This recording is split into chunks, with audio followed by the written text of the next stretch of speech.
tayo sa Bicol.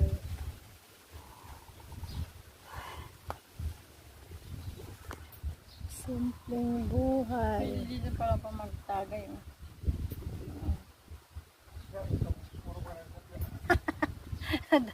Nagtadoreg.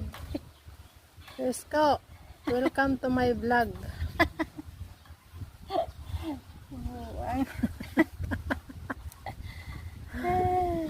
Siya pa yung may-ari ditong asyenda na to. Ayun po yung bahay ni Bambam. Oh. Nakikita niya yung ano. Yan, yung bahay niya sa kanya yan. Ayun si po Ate Milit. Oh. Pag picture pala yung maliit yung ano ng baboy. Pag binidyo mo laki no.